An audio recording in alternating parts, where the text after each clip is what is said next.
Howdy, howdy, and happy Star Trek Day. It is that time of the year again, right? We're 2 days late if you ask the Canadians, who think Star Trek Day should be September 6th because it actually aired there first, but widely recognized as the official Star Trek Day is September 8th. So we're here to honor Star Trek on its 56th anniversary and also talk about the huge event that Paramount Plus put together for today. We have trailers, we have clips, we have announcements, we have all kinds of cool stuff to talk about. And I'm joined by some incredibly lovely people. So, Starfleet Boy, Rachel, Marcy, how the hell are y'all doing? Yeah, I'm good. I was waiting for someone else to answer. I know. I was like, I'm gonna address mute. all of them. I'm gonna address all of them at the same time, so they all talk over each other. But y'all are all so polite. No one wanted to interrupt anyone else, so Embrace the chaos. No, it's good. I had the live stream on while I was doing my work because it was the middle of my work day. But It was early today. I know. Well, it's like last year it was like at night. Yeah. I feel like it was later last year, and they also ran longer because everything was like behind schedule, so it was much more of a tighter. I think they were shooting for 2 hours and they came in like 2 hours and 15 minutes or something. So there was pretty definitely good. In not a way I think it's anyone's fault. There's definitely something going on behind the scenes today of like the prompter was weird or something. Because you could tell occasionally people were like, "Oh God, what do I say now?" Yeah, one part Tawny was like, with those punches. "Can we speed that along? Can we speed the prompter along?" But also like another point, she was like, "I'm just ignoring it right now." So yeah, but yeah, it was. It made it feel live and real and organic. So yeah, though there was something I was like, "Well, you can definitely tell this is live." So what I would like to do is just run through the entire event. We'll definitely focus more on the bigger news items like the trailers or clips, for example. But I'll just kind of go over the entire thing from beginning to end, and I have some screenshots captured, so I'll be sharing those. But yeah, just starting off, things began with the red carpet, or was it like a purple carpet? I heard them calling it a purple. It was a purple carpet. But is that because Murph became the carpet? Maybe that's what he metamorphosizes into. But yeah, we have, I saw someone. I was like, they trying to match doll as the. Oh, it is purple. I can see it. Yeah, they had Jackie Cox and Mary Chieffo. If you went to Star Trek Mission in Chicago, you could see Jackie Cox perform a live drag show. I went to that with my friend Starfleet Boy and Truck on the Tube in Braxton. It was the first drag show I've ever been to. So she's such a diehard fan. She was always like, referencing things from Star Trek, telling Jerry Ryan, like, I had your you're the only woman I had a poster of you in my locker growing up. That's right. That was funny. And the Lower Decks crew were there. Alex Kurtzman, of course, was there. So that was fun to see it kind of start things off, welcoming all the various different actors from different shows. They showed off that Wrath of Pecan ice cream that I wish I could have, but I don't think they have that here in Texas.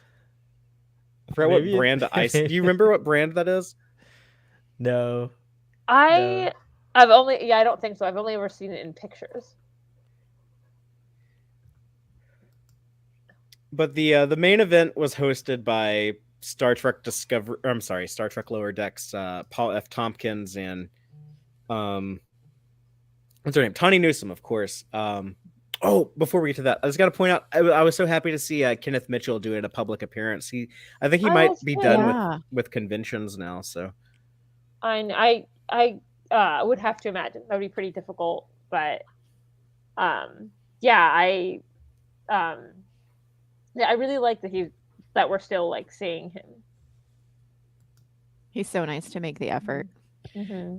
Yeah, his comedic timing is still like on point.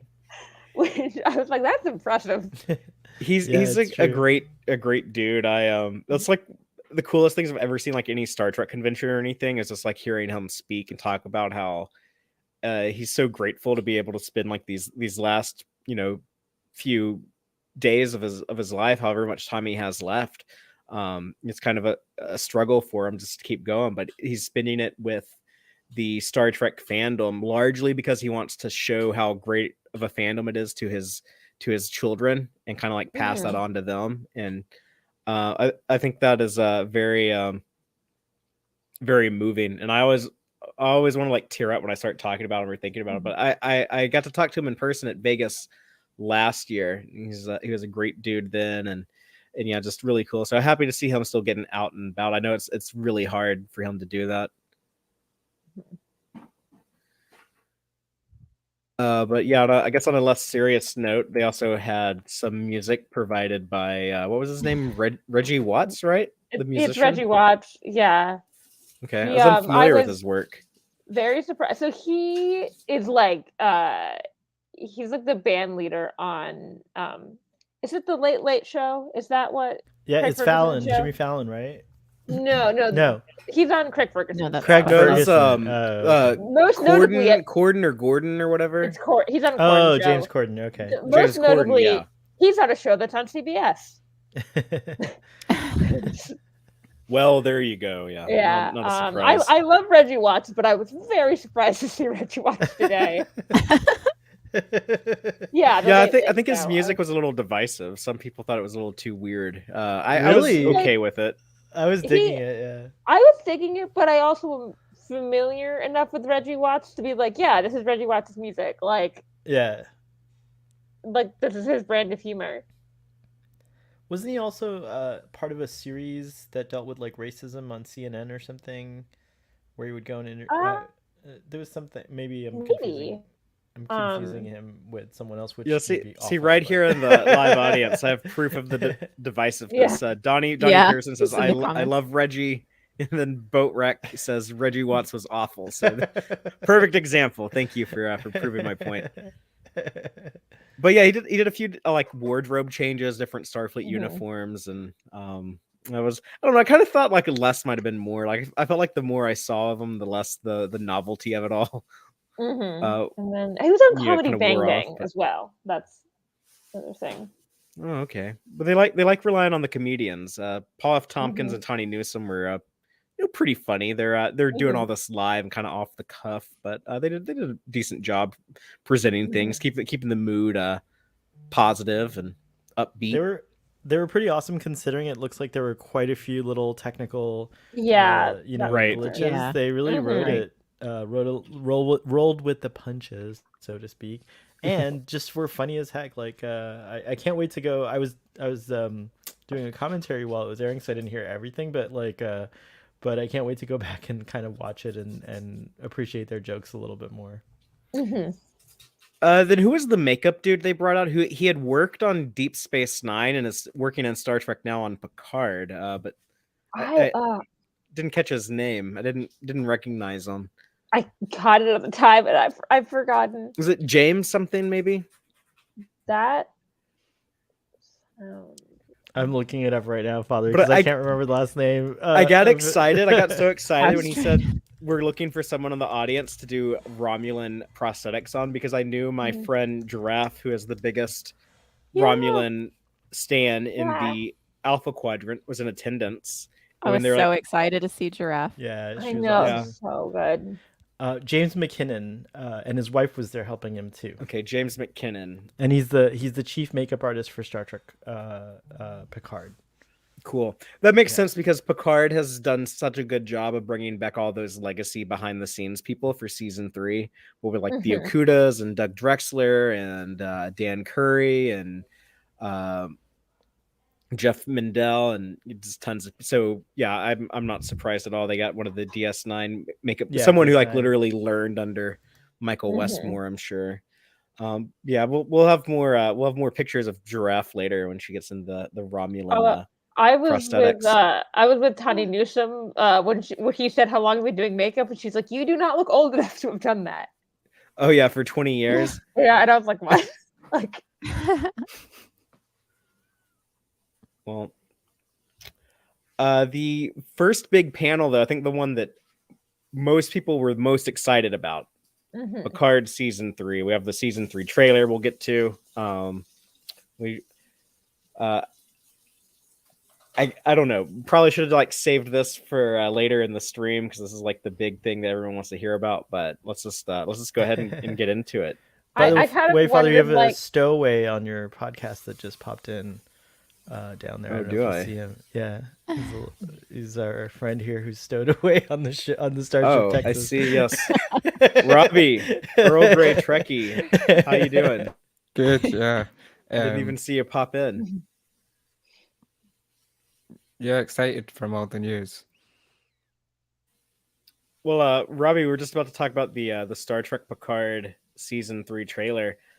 Before we do that, though, I just want to ask everyone, what was your general reaction to seeing this I guess it's a teaser trailer, but this teaser trailer for Picard season 3? Starting with you, Rachel, and then we'll just go down the list. But what were your reactions?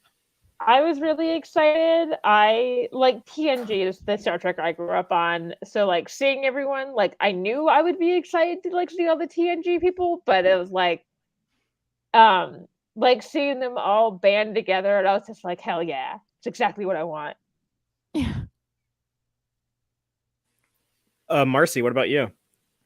I was most excited about Beverly because I'm just a big Beverly fan, and to see her featured was just so exciting to me. But everybody in Worf with the look and everything, I want to pour into that like deeper and grab screenshots of everybody and start playing around with my fan art with them because it was just so exciting to see how they were going to style everyone in this new time. So, but yeah, just the whole thing. I'm just so excited to see the show. And I think I'm going to be more excited about season 3 than I was about season 2. So that's saying something too. Yeah, I think even as disappointed as a lot of people seem to be in Picard season 2, it is kind of a testament to that love for TNG, how people are still so excited. Like for real, like I ran a poll on Twitter and just what I saw other places online. There was more anticipation for Picard season 3 than anything else going on right now in Star Trek. Mm-hmm. That just speaks to the love for TNG that's still around. It really does. Yeah. Robbie, what about you? What did you think of the Picard teaser? Well, I'm a self-confessed Bev head, so I wanted to see Beverly and see her calling Jean-Luc Picard, a kind of line for help, and then with a phaser rifle in what looks like some kind of cargo bay, just kicking ass, it's pretty cool. It reminded me a bit of Seven at the start of season 2 of Picard when she had her phaser rifle. Interesting. And I was looking at all the ships, and the sound effects and the star base, and so excited. And I think a couple of the VFX shots looked a bit, I don't know, they looked a bit dodgy, but I suppose they have a lot of time still to kind of finish rendering them. I was hoping we'd get a bit more of the proper music from the season because Terry Matalas has been kind of teasing, going back to James Horner, and that kind of felt like it was just a standard kind of, okay, here's a TNG theme, let's overlay it onto the Picard trailer. But yeah, I'm really excited. Yeah, and I wouldn't worry too much about that. Normally in production, the last two things you do are the special effects and the music. So if there's anything they're still trying to finalize, it's going to be those two items. I'm not like, I don't think I've ever really seen trailers that have the final music or final final music for like anything for movies or TV shows. Starfleet boy, I know that you're not that big of a fan of Next Generation, specifically Dr. Crusher, and if I recall correctly, Star Trek Picard hasn't really been a show you've enjoyed much in recent years. So with that in mind, how did you feel about the season 3 teaser? Dang, thanks a lot.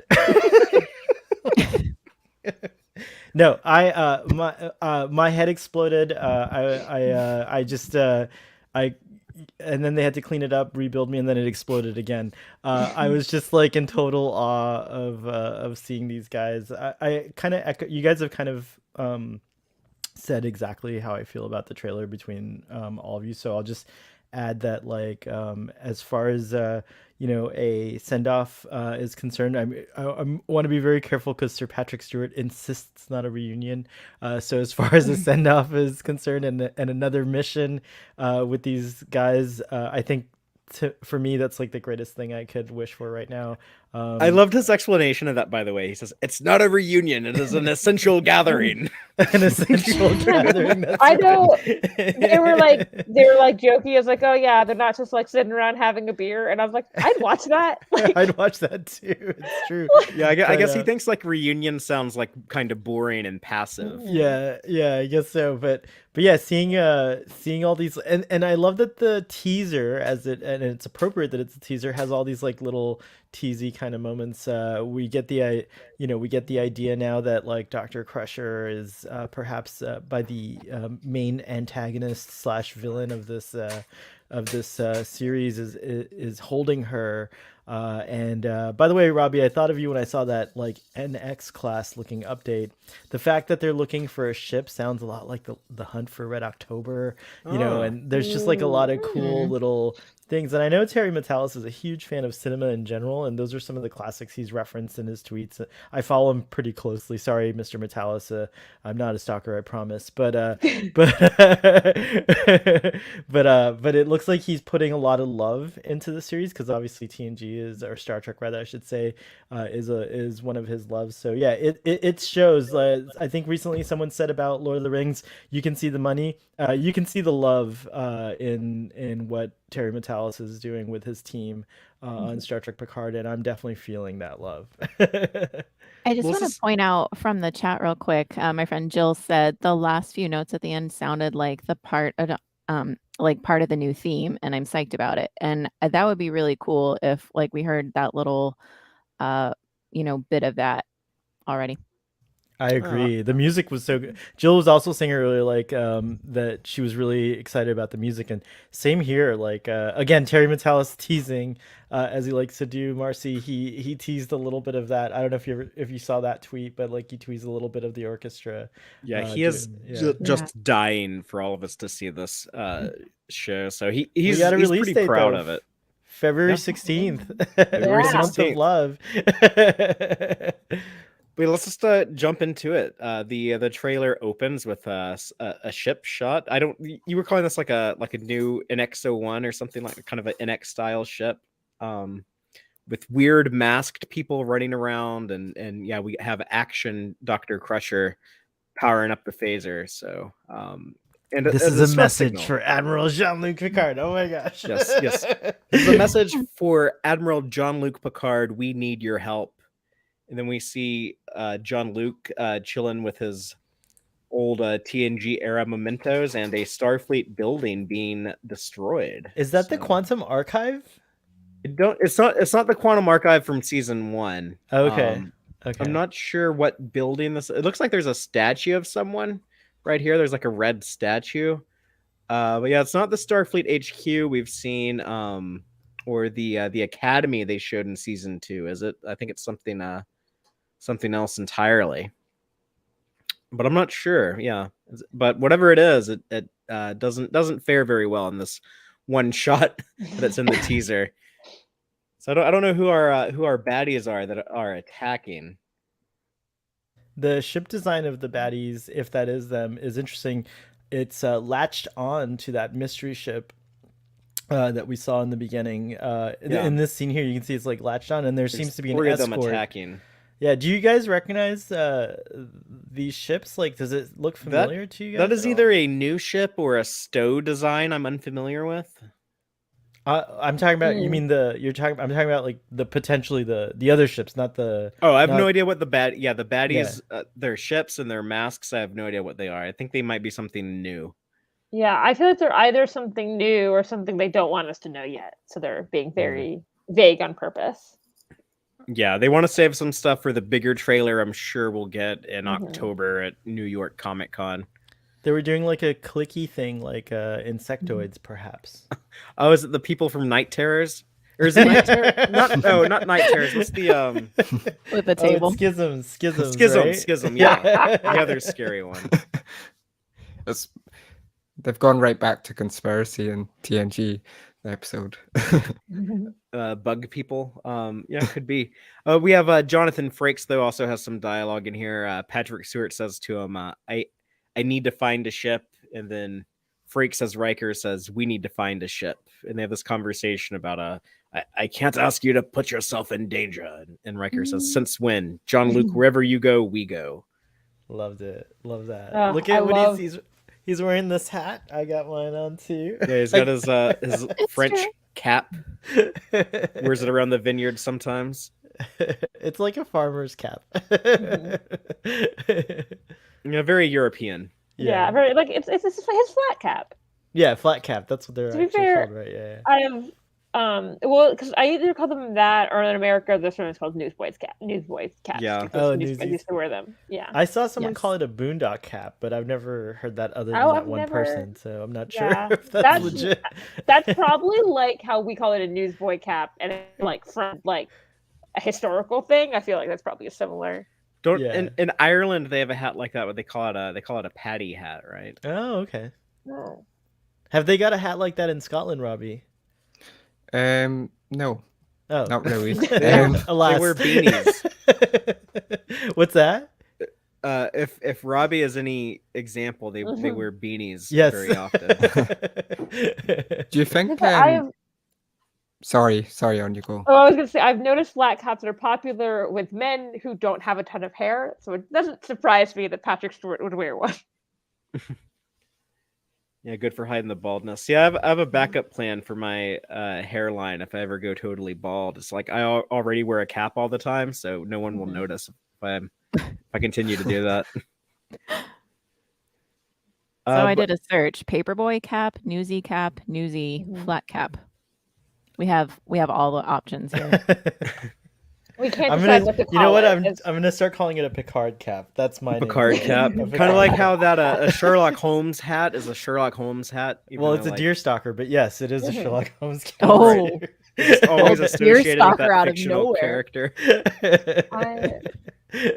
I'm impressed with you pulling Deerstalker out. Hey. I mean, they had to have a name for it before he started wearing it. He right? started Like, wearing I mean, it. yes, that is true. the characters only existed for what 140 years, maybe. So, Absolutely. but if you're into like the ship stuff, speaking of ships, to go back to that, there are a ton of ship shots here. I think that's the most, I guess, other than like seeing like the characters in action or glimpses of a couple of them in action. The most significant thing here is that we do get ships. We see the 25th century version of Space Dock, which was I think exciting. that's Earth Space Dock just refitted, right? Like I would Yeah. imagine they would just like They've it's added attached things. yeah, and it's learned to quote Dom Paris. It's learned from the glory of Starbase One and added those little pods at the. I don't see like Dr. Mbenga fly fishing. In the No, I lake, know it's not the same. Those are still over there on Starbase One, I'm sure, but Okay. it's a kind of similar idea. But also borrowing from both Star Trek Online and the kind of Kelvin designs, as well as the TOS designs that had like sort of like similar to how at airports or terminals. Like you have those, K7. like- yeah, K7. It but- had like those arms that extended. Yes, you could other- dock like a little lot like more ships. satellite areas. Right. You Yeah. could dock ships outside the station as well as inside the station, which is pretty cool. And we see Raffi, we see Geordi. Another shot of Beverly. And this shot of Worf. Yeah, it looks so good. And you know what I think makes this a little more Worfish than the shot we saw in the character trailer that they showed the at curlies Comic-Con? on the mustache. No, I don't think it's the beard, but he always in TNG and Deep Space Nine, he had his hair covering his ears, which is really weird if you think about it. Because like if you have long hair and try to pull your hair back in a ponytail, it feels a lot more natural to just put your hair like over your ears, like above your ears, instead of like over the my outside of them. Oh, so I realized only recently. I know It's his beard. It's He put his beard in his low pony. I know. I remember you pointing that out to me, Marcy, and I was like, I need to unsee this. Wait, what? It's his sideburns. The only reason that hair Yeah. covers his ears completely is because that is his beard. Yeah, it's like his like sideburn hair is Yeah. like pulled Yes. over his ears. It's that long. Oh my gosh. Yes. It does look his hair does look beautiful though when he has it fully unfurled. I mean, you know. Yeah. But here his ears are hidden, so I think he looks a little bit more like the More like Worf Worf. we saw before. But Right. I actually see heard kind that of his- from they're, David like, David less Blass and hidden. Dave Blass made this remark in Vegas when I was talking to him, is that he said that Michael Westmore was always like, yeah, you can't be showing his ears too much. I always tried to hide Michael Dorn's ears as Worf. I thought that was interesting. I'd never thought about it before. I wonder if they thought that like they should. I wonder if he thought they should have done more to his ears when they showed them, so it's easier to be like, don't look at the Klingon ears. I like it because it's like showing Klingon fashion. Like, oh yeah, we're not into showing our ears for a little while or whatever. So I always also imagine that like maybe Worf's ears were like Klingon ears were different, but now that I'm thinking about it, like they are. The Discovery Klingons have different ears, and so do the sort of like so. There's a lot of ear diversity in Klingons. Oh, Klingons, you'll never look the same. Although I think my hottest take is that once the Discovery Klingons have hair, they don't look that different.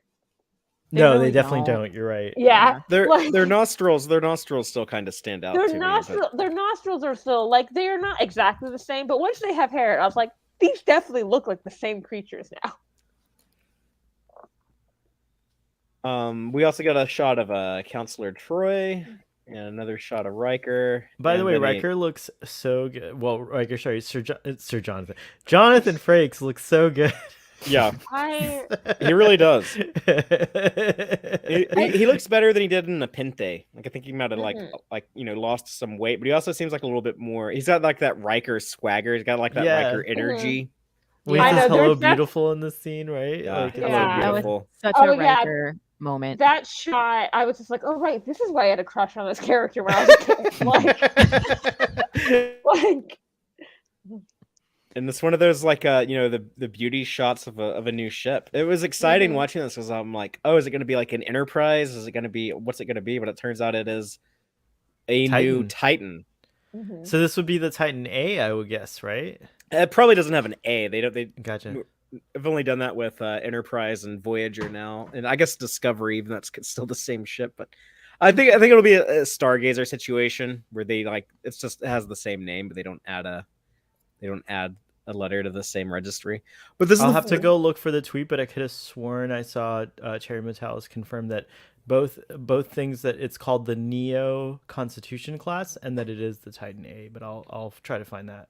Yeah, I didn't see the registry number on anything. No, it's just something Cherry Metalis. It kind of annoys me if it's the Titan A because I kind of want that only to be an Enterprise, and I guess if it has to be a Voyager thing too. And Disco. There's already 3 precedences, and you're getting you're like acting like it's like. But there's a lot of precedence of it doing what they did with the Stargazer. What did they do with the Defiant? I'm trying to I can't remember. The Defiant is the worst offender because with the Defiant they gave it the same name and the exact same registry number. And also, I was like, it's like a day later. They're like, here's a new ship. Yeah, here's absolute zero consequence to having your ship blown up. Here's a new ship, but you can give it the exact same name with the exact same registry number, so we can use the exact same CGI model. That's definitely the most annoying one. The only thing that was different was the purple carpeting. Yeah, it's like we just put some purple carpet on the same set. Oh, that's where the purple carpet on the thing comes from. Exactly, for Star Trek Day. For Star Trek Day, Yeah, there you go. carpet. But this is the first, I guess, look of Commander. Is she Commander 7 or is she Commander Annika I imagine Hansen? she's going to be Commander Hansen. I imagine, but I don't know. I doubt they'll say Commander 7 unless it's affectionate. Yeah, I don't know. Well, no, it would be 9, right? Because they would use her last name. Like, why would it be Commander 7? It would Commander be Commander 9. Oh, Yeah. I don't know. She clearly at some point during season 1 of Picard considered Annika a dead name, but I don't know if she She definitely did not want to go by Annika, but I don't know if she has the same Oh. if she doesn't want to go by Hanson either. Like I don't know if Right. she has the Yeah. same problems with her last name. Oh, I didn't realize I haven't gotten too far in Voyager, or I missed that episode. I didn't realize she doesn't go. It was in Picard. In Picard season 1, that one, I think she was a Betazoid character. Oh, calls her Annika. She's not Betazoid, but she looks a lot like Marina Sirtis. Like she could definitely play like a Kelvin, Bajazil. Troy, but Bajazil, yeah. But she keeps calling her Annika, and she's clearly upset about it. Oh, okay. Interesting. I got the impression she was upset about it because like only like her closest friends or lovers maybe call her that. Maybe. And so I mean, she's also upset because she killed her adopted Her son. kid. Yeah, that's true. Each have. A lot of people are upset about that. I didn't see that Terry had confirmed this is called the Neo Constitution class, but it does have a very Constitution look to it. It does. Also, it looks as though Bill Krause, who goes by Admiral Buck, I believe, on Twitter, who's a prominent modeler. Those are his nacelles. Yeah, well, these are so I think he designed the Titan, and so I like that they're continuing the nacelle, like they're using the same nacelle style. In fact, there's a lot of Titan stuff in this, but you can clearly see that like the shipbuilders, let's say in universe, when they were building it, wanted to create a ship that had the silhouette of the Constitution class was updated, and I love that they brought back the saucer section style of the iconic saucer section style of the Constitution class, which also the Reliant had it and a bunch of other classes, Miranda, etc. But yeah, it's neat that they incorporated it into this 25th century design, which is pretty cool. It looks like a Star Trek Online kit bash. It kind of does, and at first I thought it looked like a little too busy, but the more I look at it, the more I realize I like a lot of the individual details. Like I like the nacelles, I like the deflector. I love having like a round saucer like the Constitution and the Ambassador class have. And then I love like the V configuration with the pylons. So yeah, it's all very like Constitution-y and in a way that feels compatible with 25th century aesthetics. Yeah, I personally wouldn't have thought to bring back the saucer style, but I like it. I really like the way it ended up turning out. It has a neck too, which is cool. Like it has a thin neck. Like it you can definitely see the Constitution. Wow, it's like so pretty. I actually love this shot of it, the front shot of it. It's very nice. And there's a Gagarin update back there with the new nacelles, which is cool. I forget what that class is called. It looks like this might be about the same size as a Constitution class. Kind of small by these later show standards, but it looks like the saucer is 2 decks thick on the outer edge. So, and depending who you talk to, I feel like the Constitution class was either a heavy cruiser or I forget. There was another designation for it, but yeah, it looks like that. It has like a nice heft to it, like even though it's small, she looks formidable. Yeah, and there's some dialogue back and forth between Picard and Riker and 7 of 9 when they come to the Titan. There's permission to come aboard, Commander. Permission granted, sirs. Welcome to the Titan. And then Picard asks, "Do you want to do the honors, Commander?" And 7's the one to say, "Engage." So I don't know if they're trying to pitch or develop or somehow possible set the stage for a 7 and Raffi spinoff, like people keep saying they would love to see. I don't know. Maybe this would be the hero ship in that show. Who knows?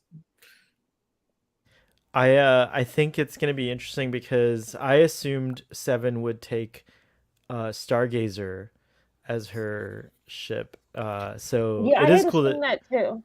Yeah. Just the bridge. She just takes the bridge. The bridge is the same. Puts it into the ship. Because they're definitely on that same bridge set they built for season 2. I think 7 of 9 would be the perfect character to have a spin-off show for now, because personally I think Jeri Ryan in Star Trek Picard, she really nails the acting. Like you really feel the emotions she's giving, and then she can also be really kind of actiony, and it feels like a perfect stepping on point now that she has the Titan. Yeah, I think like her and Rafi should have a spinoff. Is what I feel like. Like one of those characters are tied together already. It's to, an like- interesting idea that in the panel, I think they revealed that Rafi would be exploring kind of like the underbelly in this Mhm. season.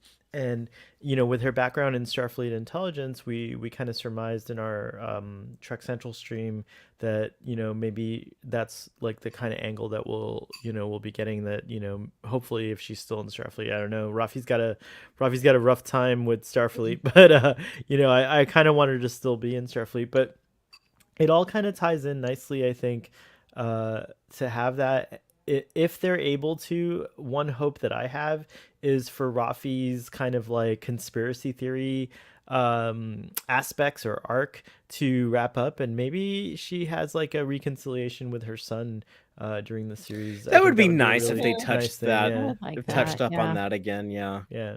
I forgot about him and his Romulan girlfriend and their baby, but yeah, I'd like to see them revisit that. Do- But yeah, anything else on the Picard panel and the Picard teaser before we move on?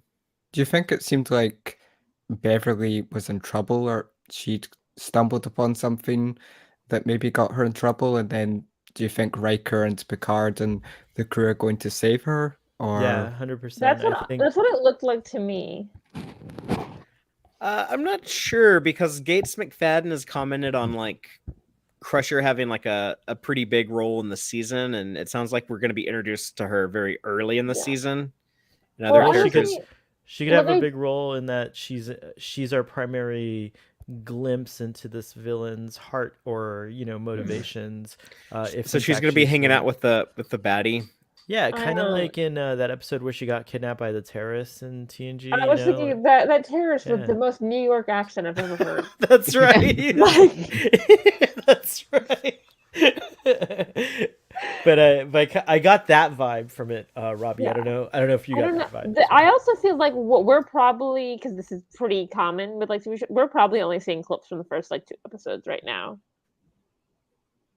So she could be Yeah. like, they could be going to rescue her and she gets rescued pretty quickly, and then they still have to deal with the villain. Right. I would almost, Yeah. kind of prefer that than, because I don't know. I don't want to see her separated from everyone else until the end of Yeah. the season. I want to have That some would- of these characters interact throughout the Yeah. season. I would hope so. Yeah.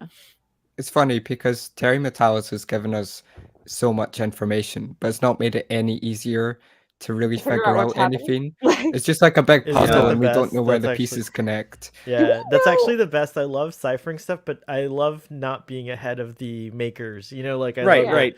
Yeah, So You want to be wait. surprised when you're watching. we know Brent Spiner's in the season, right? Like That's been right. confirmed, but we don't know who he's playing, right? we're not sure. Did they say it was a familiar person or a different? Like I forget. So if you listen to the interview Terry Metalis did with Trek Movie, I think the description he gave was a familiar new character or something like that. He basically said like, it's not exactly something we've seen before, but if it was a character that like they showed you in a trailer or showed you on a poster or something, you would be like, oh. So I don't know what he means by that. I don't Did know. they get Did they get B4 out of that drawer? No, I don't. But also, I wondered about Lore because Lore could still be at large out there. I don't think and he's going to so- be B4 or Lore, though. Yeah, I I think don't it might think be so like either. Dr. Soong, either like he's rebuilt in a new android body, or he didn't really die in Brothers or wild- something like that. I think I had it's a the really- original Dr. Soong, though, like a new version of the Dr. Soong. I had a What real wild. Apparently, he has a theory that- son. That Oh was yeah, in yeah, season Inigo. one.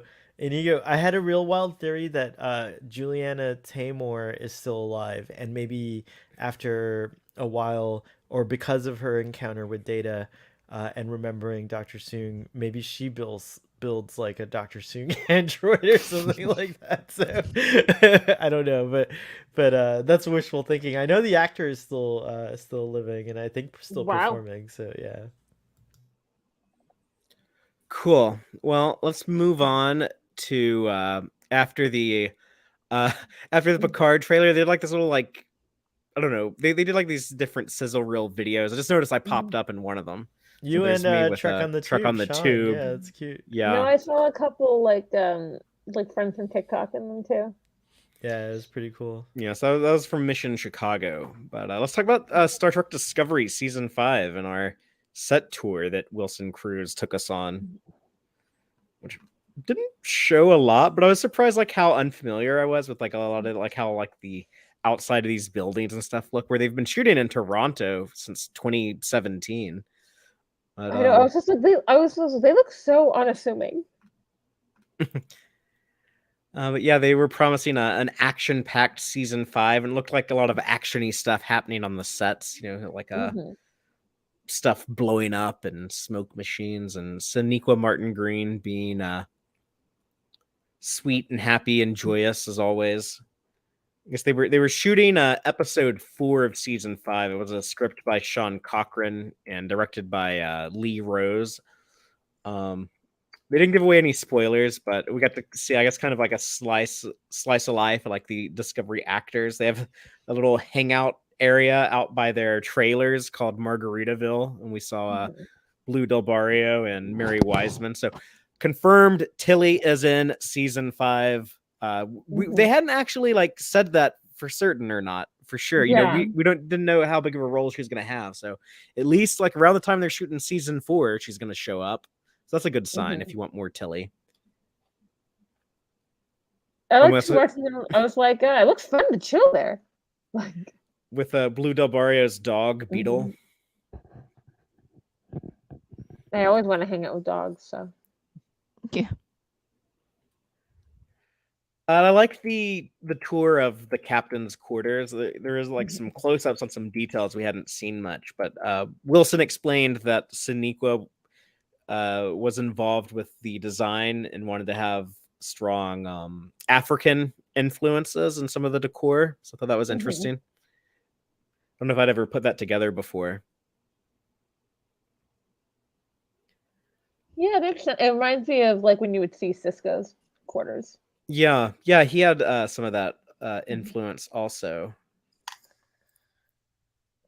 And then I didn't know that there was a dedication plaque in the Starfleet HQ. So I wonder if they had like added to this, or if it might have shown up in seasons 3 or 4.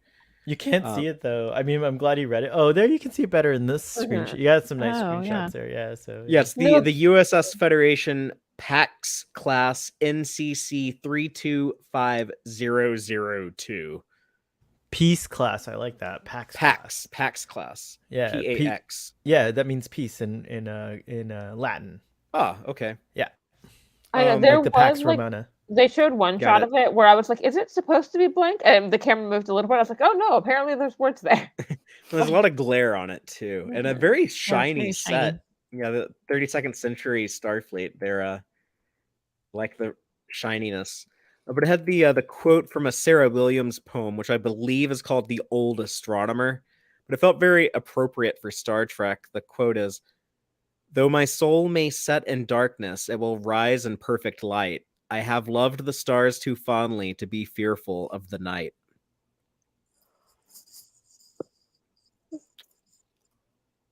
And I don't know. There's much else to say about the set tour. They introduced one of the new costume people, some dude named Anthony Tran, and talked about making adjustments to the wardrobe, and Anthony Rapp said his favorite wardrobe was the pajamas from way back in season 1. They look very comfy. They look comfy, except they have like that metallic badge on there. Yeah, I don't know if they really need to sleep in badges. I mean, this is technically pajamas that I'm wearing, and there's a badge right there. So, but is it hard? No, or just like but soft. It is metallic-y though. It's like like it's not like it's fabric, but I imagine it's probably something like this, like but it's shiny. Yeah, I mean 23rd century material, so so who knows? Oh, I love her smile.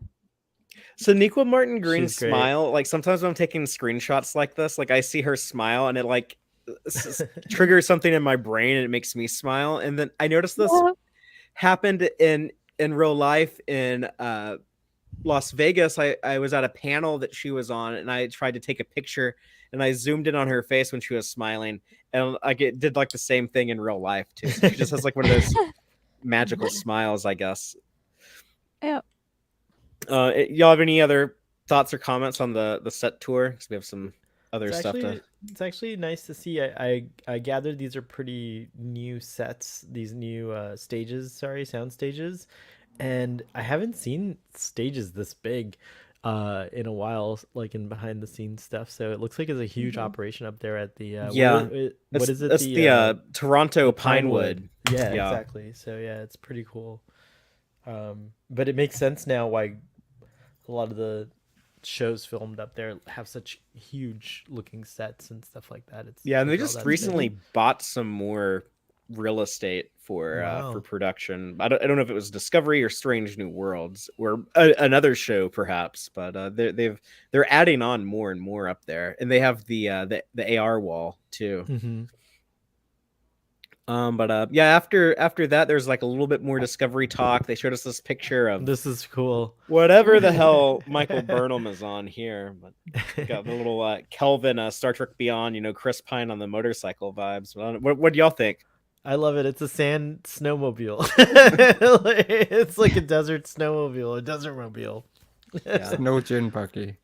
Yeah, I like it more than the Argo. I assume it's like a hover bike. But, yeah, it has that yeah, vibe, that right? makes sense. we don't see the bottom of it, but I assume 32nd century it'll have hover tech built into it. For sure, and it looks like it's kicking a bunch of sand out the back, but like consistent with like a jet, not like wheels or tires. You know what I mean? Like, so Right. Well, it's like, I couldn't tell if it was like it's pushing that, or she's like running away from Running where the from sand- Yeah, running. Yeah. From oh, that. that might be the case Oh. too. You're right. Like- like a It's like a sandstorm. sandstorm like a chasing her. sandstorm, and she's Yeah. trying to like outrun it. That's probably more likely now that I think about Like it. I think there's definitely sand near the bottom though, so I don't think it's Yeah. pushing some sand up. Yeah, and it that's cool. That's evocative of as Dom pointed out on the other stream of season 1 being on a planet, where there's like sand, and maybe she's creating a giant delta so that Disco can come find her. That'd be fitting. That'd be fitting if like for like the last episode they have her like show like some younger character like Adira or someone like that trick, and it would kind of like bookend with the first episode of the It's show. like shift That would sensors be are cute. programmed to find deltas. Yeah, it's cool. Yeah, I don't think it's a Starfleet vehicle. I think it's doesn't look very Starfleety to me, especially not 32nd century Starfleet. But yeah, I guess we'll find out sometime in 2023 or whenever Star Discovery Trek season 5 comes out. Discovery, Fury Road. We have a comment from Galen that says it looks very Mad Max. It's true. There's a vibe of post-apocalypticness there. Well, after the Discovery stuff, they talked to Will Wheaton for a little bit. They showed like a sizzle reel of the Ready Room, which is coming back in a couple of weeks. So they normally take a break during the animated shows, but I'm glad that they'll be back soon. And he's going to be involved in Star Trek Online now as the Terran Emperor. Mirror Universe Wesley Crusher is the Terran Emperor. I do kind of love that. I do. I also I have my Wesley Crusher cup. So interesting here because Father, thank you, by the way. You gave me that comic book of the TNG Mirror universe, but what time frame would this take place in the Mirror universe? Because Star Trek Online's a few decades after that. So okay, interesting. But it has the vibe of that comic book, which is cool. But yeah, I'm starting to feel like a little Mirror Universe out after Discovery went back there, and then there is a big push and the comics and Star Trek Online and all the other tie-in material. But yeah, I got to say like that was kind of a cool idea. I like that. In some of the novels they had Harry Mudd was the Terran Emperor, so it's kind of like the tradition, like the least likely person, like the most like non-threatening. So yeah, like little Wesley Crusher. Yeah, I do get why Star Trek Online uses the Mirror Universe so much, in that it's a wing and act back and be like, hey, and like if they don't want to contradict what they're doing on the shows with the character, be like, oh, we can use the Mirror Universe to still use that voice actor. Yeah, still bring them in, and it's fun like video game stuff. Like the Terrans are like good bad guys if you have to fight people in a video game. That's also true, because STO is very shoot 'em up, so it's easier to shoot up the Mirror Universe baddies. I think the mirror universe is a great what if opportunity. You know, like Mhm. in DS9 we could have maybe seen. I was listening to a podcast about the episode where it's basically Odo's imagination, but he goes back in time to when he executed people who weren't guilty, Bajorans. And what if you Mhm. had a mirror universe episode where you know you have to deal with Odo actually doing that or something? You know, there's so many interesting things you could actually do with characters, Mhm. but Mm. the mirror universe is essentially they play it as silly a lot of the time, and then it gets boring. But there are some interesting opportunities. Yeah, I mean, like Deep Space Nine. They're like, what if Quark was a good humanitarian? Or, yeah, so What if we they kind of did that a just little went bit. out of our way to kill every Ferengi? Like, Yeah, they kill a Ferengi, and I think every Mirror Universe episode except for like one or two, they kill a Ferengi I feel character. like it's all of them because they even bring Brunt in on the last one so they can kill him. Yeah, so it's all. I think there were 5 Mirror Universe episodes, so it's all but one. I think the season 6 one where Mirror Vedic Barile comes over. I don't think anyone dies in that one, but yeah, Quark, Nog, Rom, Brunt. I don't think they ever go to the mirror universe in that episode. The mirror universe just comes to them. Right. Yeah. But yeah, let's talk about, I guess, like the cosplayers and Giraffe in full blown Northern Romulan prosthetics. So that was cool to see. Yeah, we had Elia from the motion picture. We had Admiral Kirk from the Wrath of Khan. We had Garth of Izar I from was Whom Gods confused about Destroy. You're confused about which one? Garth. Oh, you didn't recognize him? I thought he said he was from Masters of the Universe or something. Oh no, he just said like that He-Man? he's the master of the universe. okay. Or Tani said, or some, not Tani, sorry, Mary Chifo said, like I think it was someone, Jackie Cox said that or yeah, later. someone said that later, yeah. But they all looked cool. Again, I was just really excited to see a friend up on stage at like this big official event. So great moment. Going back to Will Wheaton for a second, I always love his ally pins that he manages to have that have like the flag, and he gave his Live Long and Prosper one away, so this is a replacement, and I love it. I really need that one. Cool. It's like a TNG style one, which is cool. Well, maybe he'll give it to you, Starfleet boy. Maybe, Father. If you're listening, I'd like an invite to the Star Trek Picard premiere, please, in person. Thank you. I would also like that if that's something that we should all of us should get an invite to it. It's true. Oh, I got my invite. You didn't get one? Oh yeah, Father, thanks. I better be your plus one. No, if Antonio doesn't want to go though. I don't even get like the cool gift boxes that come with the premieres, so I don't think I'm gonna get invited. But yeah, I too would love to go to the live premiere of Picard season 3.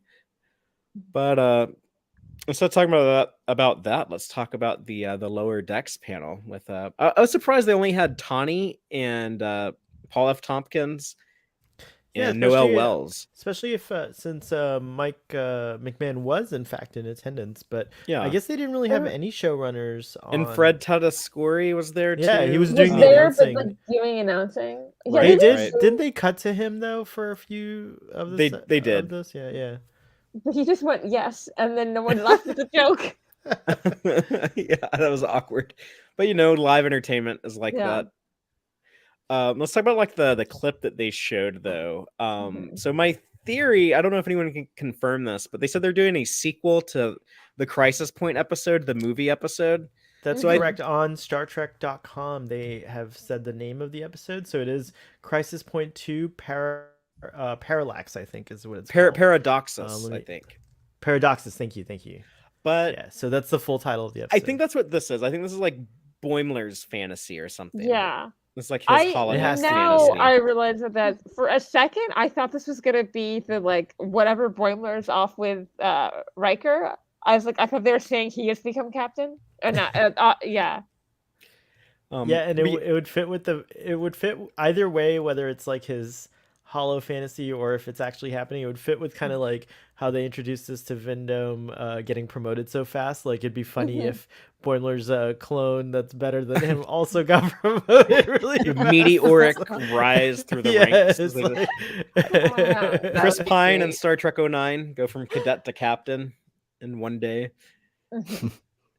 But yes, the Cerritos being attacked by a Romulan ship that's similar to the Valdor class from Nemesis, but I think is a different class and is being boarded, and there's scientists on board and a device that gets stolen by the Romulans, and when the Romulans are going to destroy the Cerritos, and Captain Freeman gives the order for all hands to abandon ship. That's when they do the gag that they did in both season finales. Season 1 was like, look, it's the Titan. Then in season 2 is like, look, it's the Cerritos. And here we have our Kzinti helmsman say, look, it's the Wayfarer. I was not expecting to see a Sovereign class ship show up in lower decks. So if I knew we were going to see that today, I probably would have thought it would be in like the Picard season 3 teaser or something. But no, it's here. Every time they do the look, it's the whatever ship. I always think of during First Contact, but only because it's Adam Scott. And I remember the first time like watching that movie after watching Parks and Rec, I'd be like, "Why the hell is Ben Wyatt there?" Yeah, I didn't realize that was him until recently because I never watched Parks and Rec. But I watched the other show he does now, Severance. So that's that'll always read different to me too from now on. Okay, so what's up with these triplets on the Romulan cleavagey?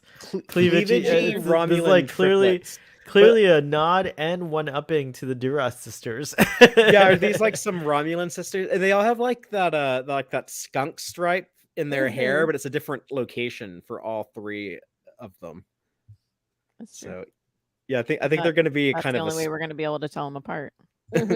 Right. I think they're going to be kind of a spoof on the Duras sisters. They're going to be the something sisters.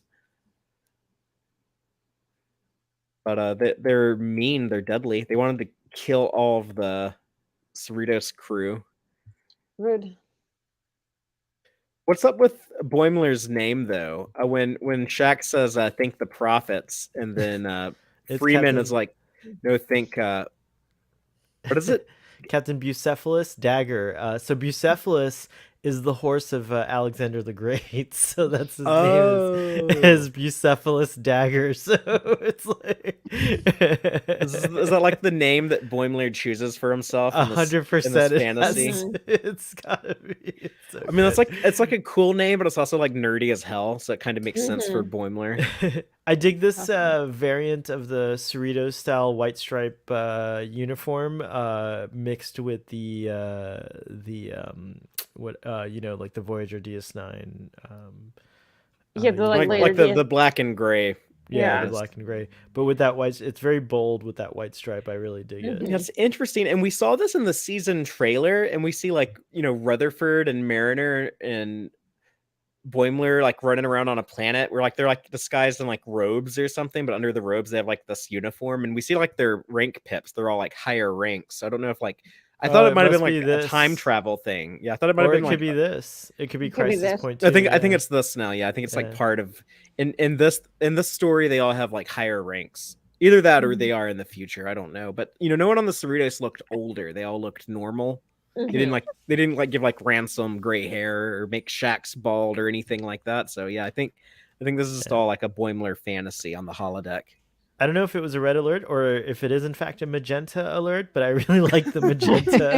I think this is dramatic lighting. Oh, just the lighting. Okay, almost like TOS style, right? The purple lights on the original series sometimes. Yeah.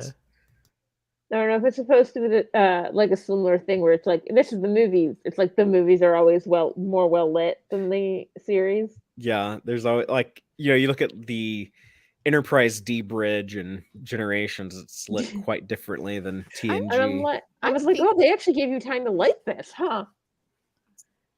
Just comparing that screenshot, if we could go back of Boimler, his lower face is significantly bigger, and it kind of makes me think, are they telling us that it's in the future because, oh, maybe he's older and he's put on a little weight? Because if you compare that to like the Boimler that we've seen, it is a bit different. So are they telling us that that's him in the future? Oh yeah. Yeah. And also it fits with that bolder idea of like having a bigger Mhm. chin, like the Lorenzo de Medici chin, if you will. It's like he looked a little bit different when he was hanging out with the red shirts in season 2, and they gave him like that makeover. Oh, So yeah. I don't, it Yeah. might be kind of I a hear. variation in the same style as that. So here's something Could be. interesting. I just noticed this, but the display, the MSD or whatever back there, has a Luna class vessel. Yeah, that is not a Uh, sovereign. That's not a sovereign. So that's So either what's a going on there? like a mistake or not related. Yeah, I know like sometimes like they change the stuff for like the trailers and clips to not give away too much. So I don't know, maybe they originally were going to use this for something else. They didn't want to give away that there's a sovereign class, or I don't know. I don't know what's going on there. Mhm. Maybe that is on the Titan. Who knows? We'll find out soon. At some point within the next 7 weeks, we'll know exactly what that is. Yep.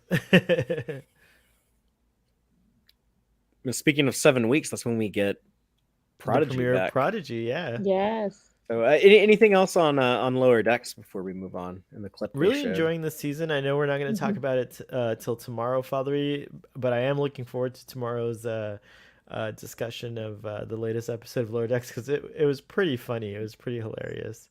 This most recent one, but yeah, this season's delivering for me so far, and I like getting a little teaser of what's ahead. And I still have, and again, same situation, getting a lot of little hints as you guys pointed out, but not a lot of not a lot of reveals, which is exactly the sweet spot I want to be on. Mm-hmm. For sure. Well, after that, they played this clip of, I guess, Doug Jones showing off those AR locations you could go to if you're in one of the cities that has those set up, where you can, I guess, see like a portal open up on your phone or whatever. But none of us, right? That's yeah. Yeah. Unfortunately. I don't think any of us live near one of those. So we'll just move on to I don't know what they were doing here with the comedian Brian Crusade. He just came out and talked about he really liked Star Trek as a kid, and now he gets his kids into Star Trek, and he voices Pack Lads on Lower Decks. And it was, I guess he said he had like another set of like jokes that he wanted to tell and then couldn't. So I don't know. Maybe he had something like cooler to do, and they I wouldn't let wonder him if do he it. had maybe something like, because I feel like his comedies are maybe a little crasser normally. So you think they told him like, okay, yeah, we don't want you to make these kind of jokes? And he Yeah, was and like, then he kind of had to. I think he might have had to PG it up a little. okay, I could see that. that makes sense. Yeah, okay. The comedy felt really sad.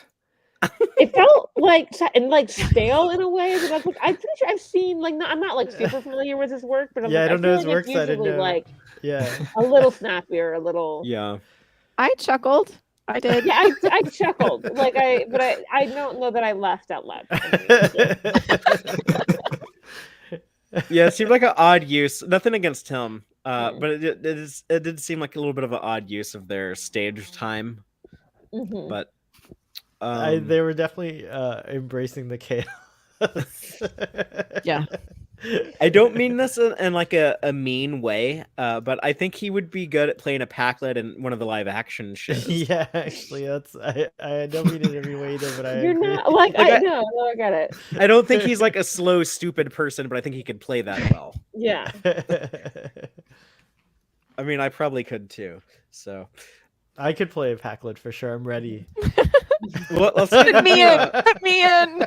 I'm a Packlet. put me in, coach. I'm ready. Big strong city. Well, we still have 2 more shows to talk about. What with Strange New Worlds and Prodigy. So let's just get into the Prodigy stuff. They brought out his name's Brett Gray, right? Who voices Dal, and then Kate Mulgrew, of course, talking about Prodigy. And this is something I was very, very, very eager and anticipating and hoping we would find out. But the premiere date for the rest of season 1 of Prodigy is September 27th, right? So that's the same day as the Lower Decks finale. So it's interesting that Star Trek likes to do this, like seems to like to Overlapping. do this, like doubling up on finales and Mm-hmm. premieres. Like it's an interesting thing. Yeah, I feel like I kind of wish they wouldn't, because I feel like it, Yeah, Yeah. same. like it.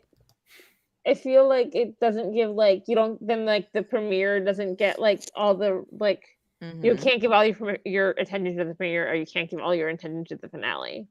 yeah, and for the the work that those of us who cover these episodes weekly, the work that we do, it's a lot harder when you have to double up like that, especially if there are things as big as a premiere and a finale, your 2 biggest episodes of each season. If you're piling And those on top of each other, I thought about it maybe being a problem, centric to content creators, but no, a lot of folks who just watch the shows are like, oh, I don't know if I want to, like, I want to savor the one that just ended. Yeah. You know what I mean? Like, and so yeah, I think it takes attention away from everyone, not just content creators too. So, but I'm okay with it in this case because that means we get a 6-week break between. There's gonna be a 6-week break between the and if I did the math Prodigy. right, between the Yeah. Prodigy finale and then the premiere of Picard season 3. So that makes it possible. We have to pressure Dave to commit to this, but it makes it possible for Tex-Trek to cover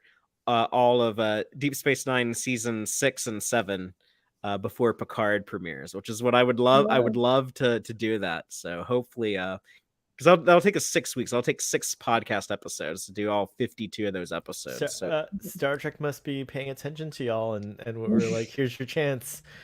Get it done. Yeah, so if people out there want to see that, be sure to let Dave know when he's back on he's taking a break right now, but when he's back, he needs to buckle down and binge this DS9 that he's watching for the first time. Yeah, let's talk about the Prodigy clip. We open with Murph. This is exciting. Murph is going to transform. He's going to metamorphosize. Rock Talk says, can't wait to say hi to the new Murph. We also have the ship on the run from Admiral Janeway, and the outrageous O'Connor himself is on board the Protostar. We knew this was coming. This leaked. The actor, what's his name? Billy Campbell had brought this up before that he was going to appear on Prodigy, but we knew that he had so long ago that when he appeared, I was like, oh yeah, that did leak. Well, he had the eye patch when he showed up on Lower Decks when he's the DJ in season 2. So they said that they had Mike McMahon at one point said, like, oh, I had to modify a legacy character to match how they look in a different show. So a lot of us had pieced together is probably talking about O'Connor's eye patch, and then here. So this would be like a couple years after that, I guess. But he had a little gray in the beard, a little gray in his hair, but he looks good. He looks really good. Yeah, it's a cool look. I like that they're doing something neat with that character, other than just like a little joke in a Lower Decks episode. And it's big that they're showing us the encounter with the Dauntless. That's pretty cool that they gave us this clip. Yeah, like, so it must happen pretty clips, early. Actually, all these clips and everything, like, it tells me like there's so much more in the episode. If they're giving away these like epic kind of moments, it sounds like there's so much more in the show and they've held on to this for a while. Yeah, like I feel like it's been so long since we've had anything Prodigy. They showed us a clip in Chicago, which we still haven't seen as far as I know released. That was an interesting clip too. There's a lot of good stuff coming. Oh yeah, whatever Prodigy. that clip was in Chicago, I still have no idea what that was. I guess we can talk about it. Yeah, it was Admiral Janeway stuff. It was basically Admiral Janeway remembering Chakotay. I'll put it that way. Let's we'll leave it at that. It's cool. But yeah, they look like they just finished a snow mission, by the way. Based on they all have like their furs. coats, they have like furs like on. Like they went to the planet furs, that Voyager crashed on and Timeless or something. The Dauntless looks super intimidating too when it kind of dwarfs the little Protostar, and then when we see Admiral Janeway with like her scary black gloves on, it kind of reminds me like the evil Janeway in Living Witness, But oh, I totally didn't notice the gloves till now. There, several of them are wearing it. What's up with that? That's cool because like the guy back there, the Andorian fellow, looks like he's wearing gloves too. It might be because the other people. the other people were wearing coats, so maybe they were all down somewhere where it was cold. You know what? I don't think those are gloves. Now that I yeah, think of it, yeah. that's a detail on the. Oh yeah, that's very interesting. They So might. they Oh must yeah. have been they must have been chasing them on an ice planet. Mhm. And you got to remember, like Admiral Janeway, you know, like she's like, I don't know what happened to my friend Chakotay, but these weirdos are like on his ship. They won't answer the hell. Like, you know, she is not playing around, and the predicament they're in where they can't, you know, they can't message them, or else that virus that they set up in the Right. last episode So will yeah, I transfer over. didn't. So here they seem to be saying like we can't message them because we don't want to transfer this virus. I didn't realize they knew about the virus. Yeah, I mean, I don't think that they do in Where we that left last off episode, but they because figure it out Gwen- by this point. Yeah, because Gwen's memory was messed up. Right. Mhm. So so they're in like a little bit better shape with that, but it's something that the writer producer Aaron Walke had talked about what they're going to be doing in the rest of season 1 of Prodigy is that he was really fascinated by the idea of having an antagonist who isn't like a villain. And he Mhm. compared it to you know, like the movie The Fugitive, or the Yeah. sequel US Marshal. It's, you know, it's like the guy Tommy Lee Jones isn't really like a villain. Mhm. But you know, Harrison Ford is always like, I got to say like 10 steps ahead of this guy because he's going to get me. Mhm. So it's kind of the same type of dynamic here with real Janeway versus the Protostar kids. The first and like a hologram of her. I love like that cocky Janeway attitude of like, oh, the real me is coming Yeah. after you in a I was like, we're screwed. in a slipstream dauntless starship. Like, well, good luck with that. The Dauntless is an interesting design, and it's so fun will now commence, and the audience asks. It is curious that the ship is named Dauntless, given the fact that it was the name of a fake ship on Voyager. But I think the design, they must have figured out that the design, in fact, is somehow conducive to these slipstream Right. warp incursions. Yeah. Yeah, so the front half of this ship looks very similar to the front half of the Dauntless, and then the bridge is like a carbon copy, identical or close to it. Mhm. So that was something else Aaron had talked about, was that the Voyager would have had scans of that ship. So maybe after they got back to Starfleet, someone was actually able to build the slipstream. Makes you wonder, like, why isn't there more slipstream action in Lower Decks or Picard, or especially, you know, Discovery in the 32nd century? But well, I think Bookship had a slipstream option. Like it had it was like, oh well, if they mentioned it one time, yeah. Yeah, if the warp doesn't work, we have the, you know, he had like a bunch of, he had he had solar sailing, and he had trans warp.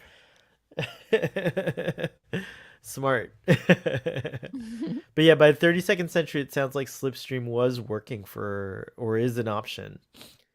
Yeah, they just don't use it on the Discovery itself, which kind of makes sense because they have the spore drive. Right. Mm-hmm. The end of this clip, Rock Talk saying, "Guys, we have a development," and literally, Murph has hatched from his cocoon. So it's gonna be so exciting. What do y'all think Murph's gonna become? What if he comes out and he looks the exact same, like he didn't even change? It's like the joke. I kind of hope it's that. That would be hilarious. But also, like, if we get a new Murph before we ever got a Murph stuffed animal, I'm gonna be a little mad. Yeah, everyone's been asking for a Murph plushie. Starfleet Boy, do you remember this in Chicago? Like every little kid at the Prodigy panel, they were all saying that like Murph was their favorite character. Every single kid, it was really adorable. They every love single Murph. what was even more adorable is that Kate Mulgrew, I think she was fishing for like someone to finally say Janeway, poor thing, Yeah. and she kept asking, and everyone kept saying Murph. It's so cute. I know. I saw clips from the Prodigy panel, and I loved that they were like making sure to like have the kid like let kids ask questions at that panel. Yeah. Jay Roberts in our live audience says he'll be a cute little butterfly. Is that an Alien 4 reference? Maybe, I don't know. Will it be like Groot? Will we just get a smaller one? By the way, Age to that's grow funny. again. By the way, Kate Mulgrew was also responsible for kind of like highlighting the kids. She's so wonderful as a presenter. She's so thoughtful. I really love her being. I really hope she. It was. It has been nice. It will be nice to get a send off for the TNG crew. It's been wonderful to have like Jean-Luc Picard be the center of this kind of like renaissance for like the TNG era. But I am really looking forward to Captain Janeway, sorry, Admiral Janeway, and Kate Mulgrew having some limelight too. So I hope her wish for her. Says the man who's never watched all of Star Trek Voyager. Yeah, no, I agree, but I'm loving it so far, and you know, it's not as bad as I was told it was. It's actually quite a good show. It's a lot You of keep fun. saying you fall asleep to it. Well, I do. So okay, all right, Robbie. Okay, I don't watch it, but I say that I don't. I know, but I do fall asleep, but I go back and watch it over again. So what happens is, so guys, Star Trek's like I fall asleep watching stuff I love. So yeah, I yeah, can't exactly. Like Star Trek's like the first thing I do when I wake up and the last thing I do before I go to bed. So it's like my warm blanket, to quote another Trekkie. And so I just love it. And so yeah, it's always on. Okay. I just happen to always have time to. I have time for Voyager in bed, so I always just kind of like. I know it's gonna be comforting to revisit that world, and I'll just say this: I kind of like the idea that I've never finished all of Star Trek. I like that there's always for me gonna be something new. If only they had like new discover. shows they were making. Like, No, what do but we I gotta know, do but to you know get- what I mean. I don't know. Like I'm being sorry, I'm being ridiculous. I mean, here, if you finish all the shows, there's a ton of books. Oh yeah, and a bunch of comics. Yeah, That's true. It's hard to run out of Star I'm Trek. also but- slowly not falling asleep, enjoying and reading the Enigma tales. It's really good. I know what you mean. Yeah, Apparently not podcasts. yeah. There's a couple Trek podcasts out there. I hear. Yep. I've never there's- finished all of the there's original 3 of 'em here. Twilight Zone. By the 4. way, like I like to grab a Twilight Zone episode I haven't watched before and revisit or visit it for the first time, I guess. Robbie, what did you think of the Prodigy clip? I thought it was really good. You know, I think I enjoy Prodigy more than Lower Decks because although I really enjoy Lower Decks, it tends to get better towards maybe the last 3 episodes of a season, or the latter half gets really good. Yeah, they save the good stuff. Yeah, whereas Prodigy seems, I don't know, there's something about it that's more, it's a bit more serious, but it's got great characters that we're seeing evolve, and I like just seeing the kind of away missions and Janeway. Since I've never seen Voyager in its entirety and never planned to, it's nice to see Janeway in this show and to see her being like a teacher character. So this was a cool kind of action clip. Yeah. Well, anything else from anyone on the Star Trek Prodigy clip or panel before we move on? I'm just really excited about it. It feels like it's been a really long wait, and based on what we're seeing, it just looks like it's going to be really cool. So yeah, the 2 animated Star Treks back to back, nice. I'm really excited about that.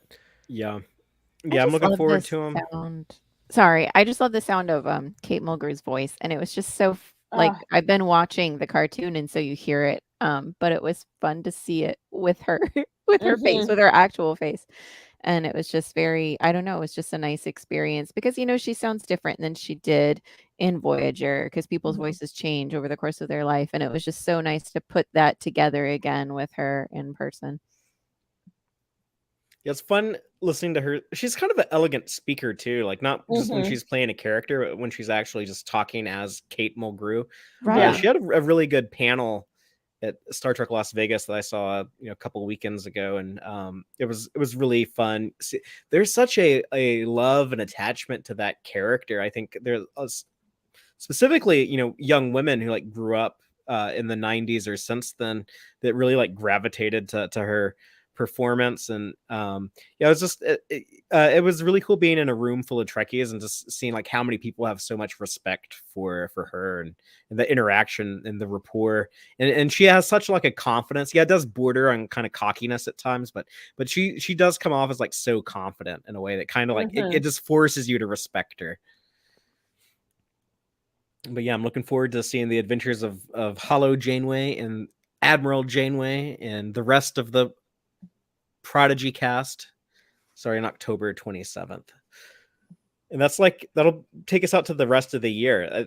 I think it'll end, and I think it's like December 29th or 28th or something. It's like the last Thursday of the year. So they stayed true of their promise of getting the 10 more Prodigy episodes out before the end of the year. I was starting to just under the wire. Yeah.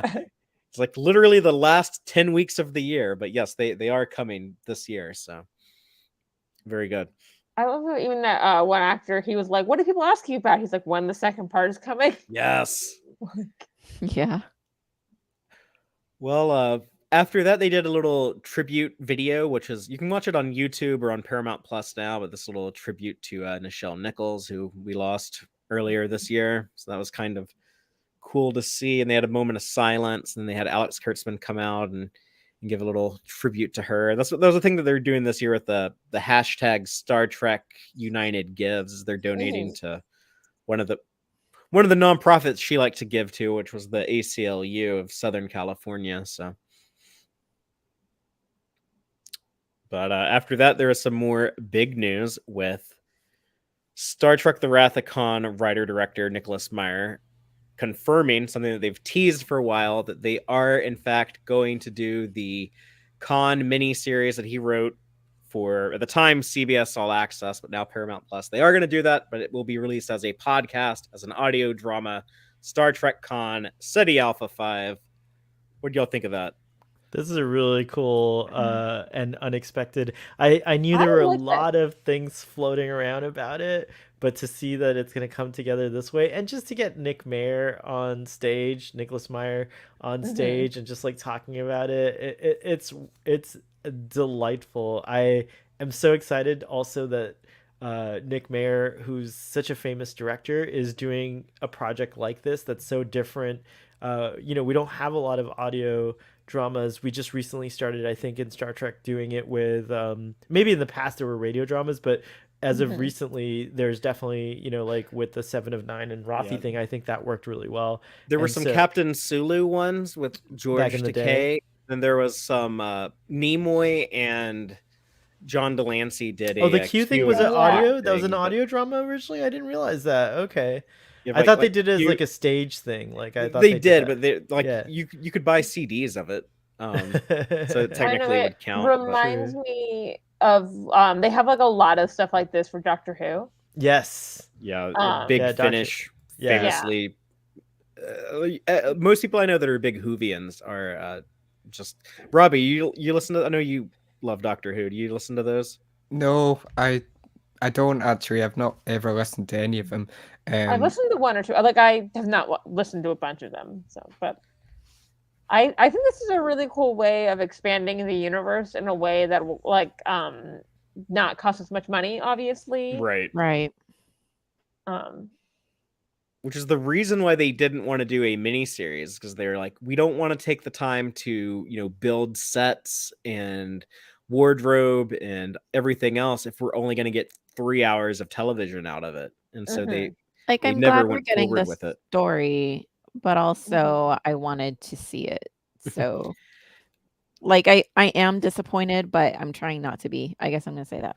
I know what you mean, Marcy, but maybe if we can make this thing blow up so much and give it so much love, that maybe they'll consider continuing it on a live action thing. So.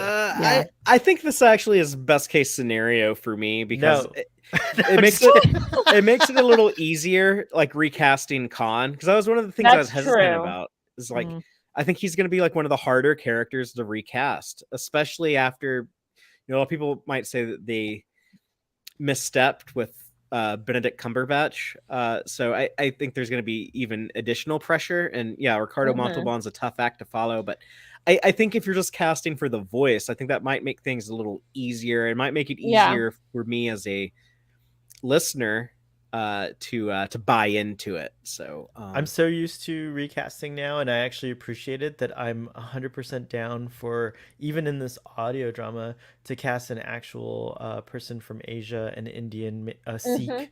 That would be great. That would be really cool to have that. Yeah. Oh, I hope they happen. do that. I hope they Yeah. don't.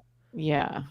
But do you cast someone who plays the character in like an Indian accent, or maybe even like a neutral accent, or do you try to emulate Ricardo Montalban's famously Mexican accent? Well, I think, and to be fair, I know it does skew more like his natural accent, but he did try to do something different from Fantasy Island at times.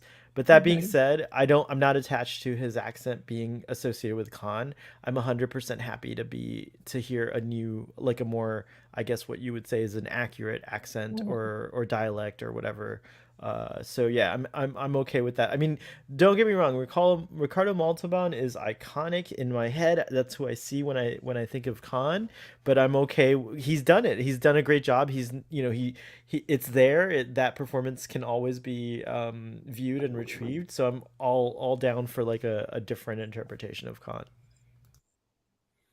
And the story of what he was doing on Ceti Alpha 5 in the time between Space Seed and the Wrath of Khan, I don't know if that was something that I ever particularly needed explored, but the fact that it's Nicholas Meyer, who is such a brilliant storyteller, this is his idea. This all originated from him, and he's the one who's been kind of pushing for this.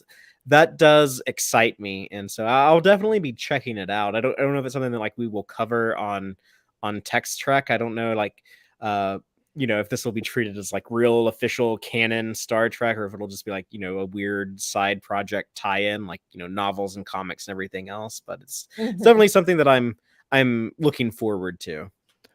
I really hope that it's popular, because I've not listened to I listen to a lot of podcasts, but I don't listen to a lot of audio dramas. And I think if Star Trek got audio dramas that were popular, then there's so many actors that could reprise their roles and for sure, really cool stories. Yeah, like Star Trek Online, brings all these actors back to voice the characters, so it's just like the same thing. I think it could be something like with because you can tell with like Star Trek Online and Lower Decks even that it's much easier to bring someone back to do a cameo in voice work than it is to get them to a set. Yeah, even Doctor Who got Christopher Eccleston to come back to do voice exactly. Work, so. Yeah, Robbie, I'm like you though. Like, I don't listen to audio dramas either. Like, I kind of have a hard time. I tried listening to the Seven and Raffi one, and it was weird for me as someone who's like not used to that format. It's like I would rather read this, or like I want to be able to see like the room that they're in, or like have like a narrator describe it to me. I listen to enough audiobooks that I'm like, I'm sorry, the people have different voices. It's so much easier to tell who's talking. I had the opposite experience. I have an Audible subscription I use all the time, and there was a Star Wars story, I can't remember the name anymore, and it was set up more like an audio drama, and I was so confused without those little tags at the end, saying who was saying what. I had a really hard time following it. So I think it just depends on the listener, what you're going to be able to take in. Like some people are, it's the same thing with learning, right? Some people are visual learners, some people are more auditory. And so I think it depends on the person, how they're going to take it.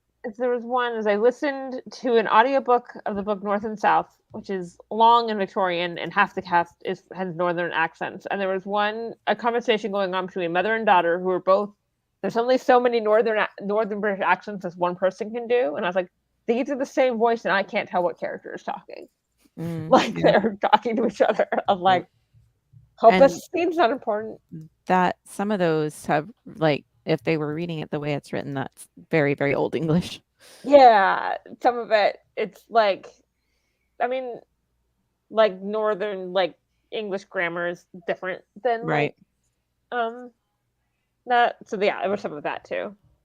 I've heard many of the Doctor Who audio dramas, and I really enjoy them. I'm hoping it's in a similar style, because I think there's a difference between like an audio drama that's produced to be that way, where you can actually tell the characters apart and stuff like that, like versus a book on tape, perhaps. Although I will say Brent Spiner, I don't know if y'all have listened to his book, fan fiction. I have a copy of the book, but I want to find the audiobook. The audio is so good because you definitely, basically everyone returned to be in it. So you hear Jonathan Frakes, Gates McFadden, all of those, include even Sir Patrick Stewart, and they're playing themselves. Like they're playing themselves, which is great. So I highly recommend listening to it that way. But yeah, there is a fine line, like between I think an audio drama should feel like what I imagine Lord of the Rings, War of the Worlds felt like when it when it was, because it was, you should be a little worried it might be a real news reporting. Right, exactly. Well, this is technically an audiobook and not an audio drama, but Kate Mulgrew reads the audiobook for the autobiography of Catherine Janeway, and it's so good. Like, just having her read it is so good. That's really awesome. I'll have to check that out. Well, after they talked about the Nicholas Meyer project on the Con podcast, I'm gonna call that Con Pod from now on. Shorten it like that, be easier to type. But they did this weird but funny bit where they brought on she was like so and so from corporate or whatever, but yeah, they were just talking about some of the toys. I think she was another comedian. I have to look it up, but yeah, she was definitely not someone from corporate. Yeah. Well, it was the moment that Reggie Watts picked her up, and I was like, "Oh, please be an actress who knows." Yeah, what's happening. he carried her over there. But I don't know, what all were they showing off? They had Star Trek pillows, Star Trek phasers. Apparently Nerf guns. It was Trek QVC. Yeah, this was exactly yes, Marcy. That's such a. It's Trek UVC. Oh my gosh! The new Someone needs to overlay the graphics from the QVC graphics. That's so good. Oh my gosh! Someone work on that. But they have a collab with Crate and Barrel, which is so crazy. I think it's really cool. It's Crate and Barrel Teen. Teen does a lot of. They have Harry Potter and Star Wars collections too. Interesting. Yeah, it's. And they were working with Hasbro for the Nerf guns. I guess Hasbro owns Nerf, but I think they do. That surprised me because we've never done toys with Hasbro before, to my knowledge. Oh, was it? Oh, okay. No, they and yet, wait, and yet they did not tell me about a Nerf plush. That's true. Yeah, but I was happy to see the Playmates figures. I've still haven't made up my mind on how many of those I want to buy, but I definitely want to get some of them. Oh, you're right. It's not Hasbro. It's Playmates. I was like, wait a second, wasn't it Hasbro? So you're right. No, Hasbro does the other Star franchise. They did say something about Hasbro, didn't they? Hasbro did the Nerf gun. The Nerf guns. The Nerf gun does Hasbro. Okay. Those has-been bros, but has-been bro. The final show that we have to talk about, the final panel, they had the Strange New World cast. And I think it was everyone but Anson and Ethan were there, right? Yeah. Mm-hmm. They had everybody else, and the cool things that one of the things they were teasing for season 2 is #Mortegas. I was asking for more of Erica Ortega's. We are getting an Ortega centric episode. It opened with a log entry from her. We'd never gotten a log entry from her before, and I love that it's part of the story. She doesn't get to go on the actual missions. She never gets to be on the landing party. She never gets to go be in the the central focus of the episode. And then here it's her big break, and it's we actually need you to pilot the Enterprise because it's going to be orbiting Rigel 7 through some dangerous debris. Pike will take the shuttle down. Felt really bad for her. Yeah, it was really heartbreaking. Anson Mount's haircut looks great, by the way. He looks so good. How does he look good in every goddamn haircut? I was gonna say. I mean, not fair. Some people have different haircuts in season 2. So I think Dr. Mbenga's hair is different. I think Spock's is definitely different. They all look amazing. They always look amazing. Oh, sorry. I'd assumed that they were going down to a some kind of planet where their haircuts are like that or something. Oh And yeah, so because they, Ortega's Spock, and well, Spock kind of has a fade-ish thing going. But Yeah, you're they're right. trying Maybe to maybe it's fix the mission sideburns. specific. Yeah, it's interesting. otherwise, it's a bit weird, maybe. A Huh. friend of mine told me recently, she said, I love Ethan Peck. I think he is a great looking dude, but those Spock sideburns are like the best form of birth control ever invented because they're the most unattractive thing I've ever Wow, seen. really? Okay, the thing is, I say about every actor who's played Spock, I find them much more attractive when they're not playing Spock. Because one, they get to smile, and two, the Spock haircut is not the most attractive haircut in the world. But yeah, they do tweak it. They've changed some of the looks for season 2. It's interesting that this is La'an who's dressed up too, right? So she's back on the ship, which I didn't think she would stay Oh, gone for long. wowzers! But Good Oh, good that pointing is. that out. I Yeah, was looking for number 1, so I'd forgotten Right. Lon had took off too. yeah, but the hat is supreme. I like Mhm. that line of dialogue. That'll be in the. I always come up with like weird little hashtags for each one of these episodes we talk about. So that'll definitely be the hashtag for the Rigel 7 episode. Speaking of which, we're going back to Rigel 7, the planet that they had just visited right before the cage, right before the. That's why like everyone's like walking around like injured and stuff. Some of the actors in the cage, they have like band-aids, and I think Spock has a limp for a little bit. And it's supposed to be like they had just like lost a bunch of people on Rigel 7. and we actually get a little glimpse of it too with Vina in one of the fantasies, if I'm Right. not mistaken. Right? Fighting Yeah. the very whitewashed looking Attila the Hun type. Or Genghis Khan, I mean. Yeah. But yeah, so cool to see that we will be getting more Ortega's love. I was really hoping they would just like show us like the Klingons in season 2, since we know that Klingons will be in season 2. Babs let that out during a ready room segment during season 1, but no such luck. So still waiting for that. It's cool that they showed us an entire scene from a season that probably won't be out until spring of next year. Yeah. And I like Ortega's as quarters. I guess we haven't seen that set before, but she has like a almost like what today would be like an Eagle Moss model, but this little pewter model of the Enterprise. Like, yay, people are ship nerds in universe also. Yeah. We see a little of that in Lower Decks. Yeah, or like the Tom Paris plate too. Exactly. So. Yeah. Robbie, what do you think of the Strange New Worlds clip? I don't know. I was a wee bit disappointed. I liked all the clips, but this one seemed, I don't know, it didn't seem very substantial.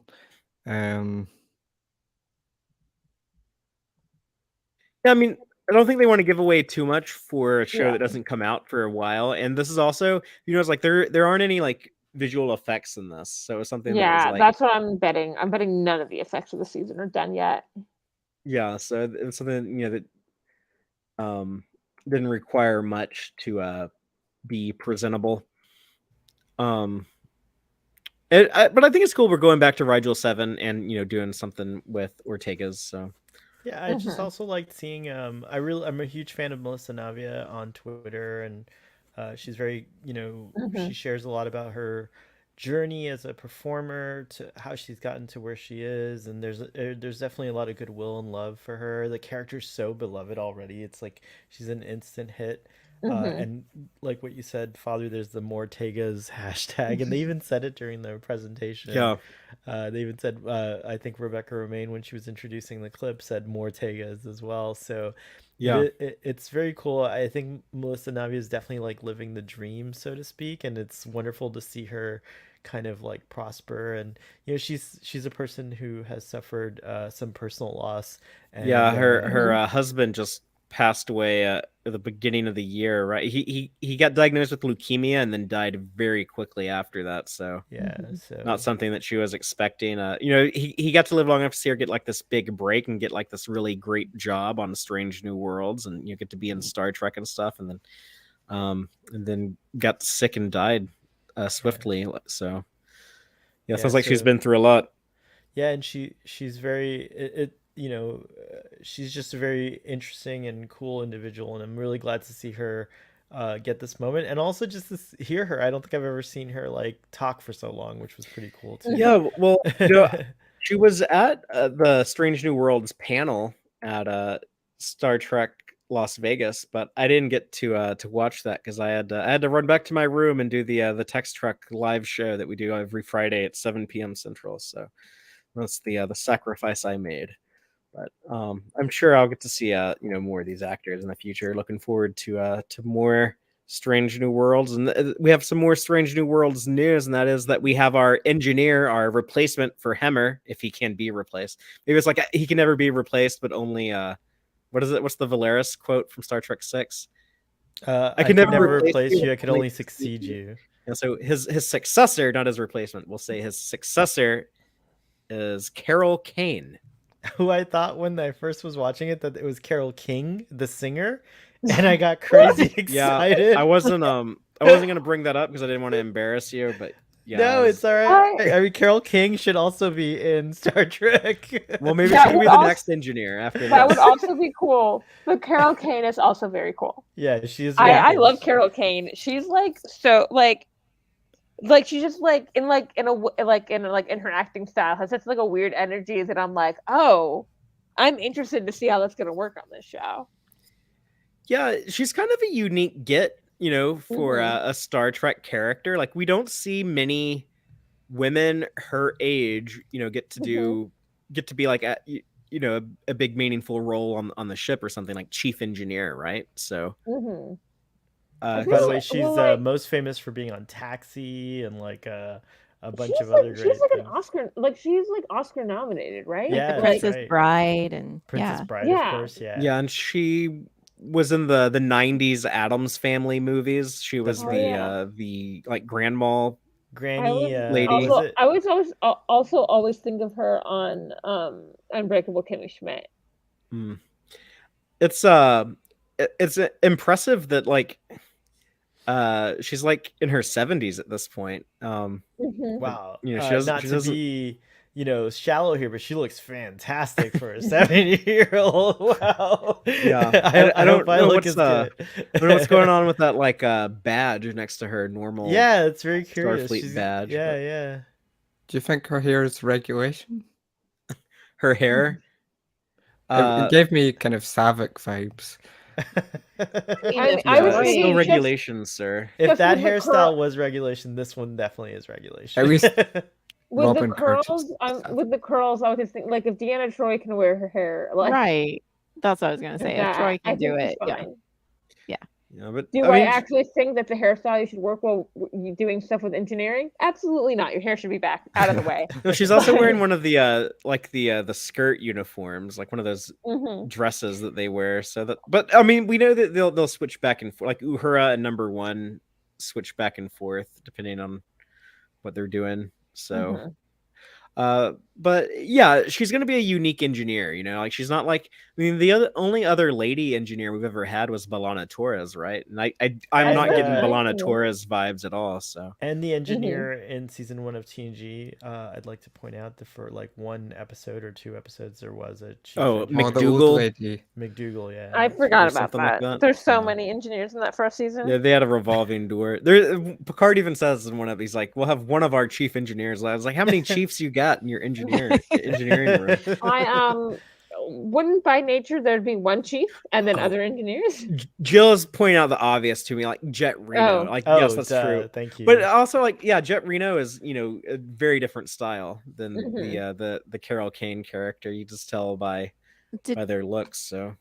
Did we talk about her accessories? They're these great, like vintage looking, and it really reminded me of the original Trek with the 70s vibe. Like if you have a picture of like her ring and stuff like that, it just gave you that 70s feeling. Also, she's got a fanny pack or a hip pack, whatever you want to call them. I think they released a better, like they released like this picture without it like being on stage. But it's on Twitter, online.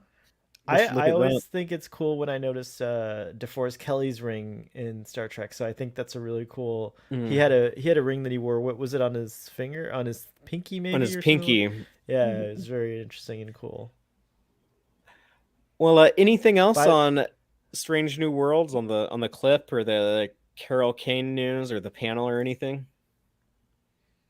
No, just again, unbelievably excited to get Strange New Worlds. I didn't expect anything except just like, talk about it. And so like to have the reveal of like Carol Kane plus all the nice clip, like they gave us a good sizable clip of and giving us a tease at Ortega's, that was cool. Yeah, that was more than I would have thought. We would get like a little bit of like behind the scenes type of, like kind of what they showed with Discovery, when it's just like people like shooting stuff, but you don't really understand what's going on. I thought we would see something like that for Strange New Worlds. I was not expecting like an entire clip from an episode. So Father, this could be in the rumors zone, but IMDb has named Carol Kane's character on Strange New Worlds, and so the name is possibly Pelia, Pelia, Pelia. That's what was said. Pelia, yeah, they said that. I didn't hear. Okay, I didn't hear that. Okay, sorry. Yeah, so Chief Engineer Pelia. Okay, cool. And they ended the panel by giving everyone a free 30-day trial to Paramount Plus, but I'm guessing it doesn't work if you already have an account, so you'd have to make a different account with a different email address. But if you don't have Paramount Plus and you're in a country where Paramount Plus is available, then here's your code. You use Star Trek Day or scan the QR code, and there you go. 30 days where you can watch every episode of Star Trek ever made. Every single episode is up there. Every episode, every movie. To them? Can you watch them all physically in 30 days? In 30 days. Yeah, it's like well over 800 at this point. Yeah. Some of Dr. McCoy's stimulants, Marcy. It's possible that you could. You'd have to put them at like 3 times speed at least. I was gonna say, I think there's too many. There's too many. Yeah, there's no way. There's like, Jay Roberts is pointing out that new Star Trek isn't available on Paramount Plus in Canada yet. Yes, that's the one place where they don't have any of the new shows. Also, there are weird things that happen. Believe it or not, like Star Trek 3 was not up for some reason, and then it came back. Like, so yeah, that's happened a lot. Like that one day we went to watch Star Trek 2009, and it was down for the day. But then it came back. It came back. It was I was so annoyed.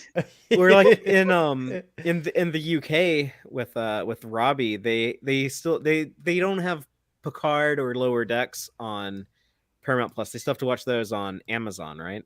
Yeah. Oh, okay. Eventually, though, everyone will have all of it on one place, and that's what that's the goal. That's the end game. I think they do, because someone's correcting us in the comments. It is available in Canada. It's just on like other things. Right. Yeah. So the Canadians are watching it on Crave, or they can actually watch all these shows on normal TV. I think with CTV Sci-Fi. I don't know if that's still true for Strange New Worlds. Jay, is Strange New Worlds on Paramount Plus, or is even that on Crave and CTV Sci-Fi? But yeah, it's the only country in the world where like all these shows just come on like normal, typical cable television with CTV Sci-Fi. Well, Canada's got a nice pedigree with Star Trek. I mean, it aired there first and everything, so it's crazy. Yeah. All that and free healthcare. Well, last thing they update. Yeah, it's true, man. We're living in, well, whatever. But StarTrek.com updated their StarTrek.com/day page. And there's some really cool articles, and one headline that caught my attention that I think is like 100% true about Star Trek, and one of the things I really appreciate is the article's title is "How Star Trek Embraces Those Who Society Shuns," and that's so true, and it's consistently true from the beginning, and it's just like a really great thing. I'm gonna go read the article later, but like but that title just like kind of encapsulates what Star Trek, one of the things that Star Trek does so well, and has really, I feel like, there's so many examples of this, but Star Trek it's like what they said about Nichelle Nichols. Like sometimes something just picks up a whole people, moves them along a few steps, and then pops them back down. And Nichelle Nichols certainly did that, and Star Trek is doing that actively, which is pretty cool.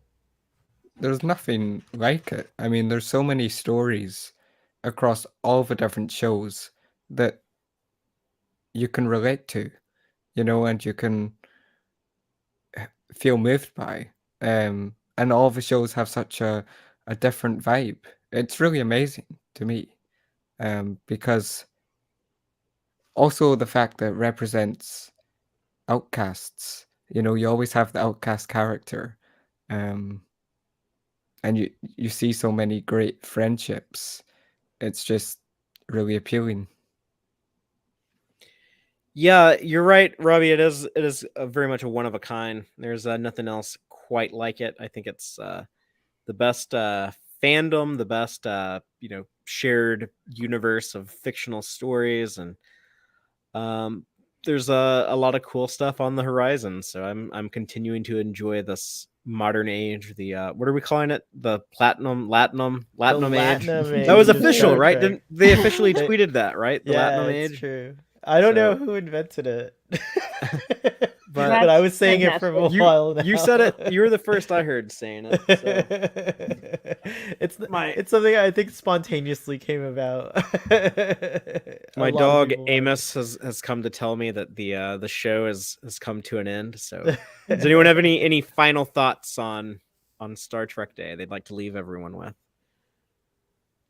No, just thank you for having me on, Father. I love coming on your show and talking Trek with you and the audience. And if folks want to come to our Twitter Spaces next in a few minutes, I'm gonna take it's gonna be a little late today, but we do a Twitter Spaces of the latest and greatest episode of Star Trek. So today we're covering the Lower Decks episode, which I have not mastered remembering the title because it's a little hard to get around. Mining the Mind's Mines. Yes, there you go. Mining the Mind's Mine. I will never remember. I will never remember that one.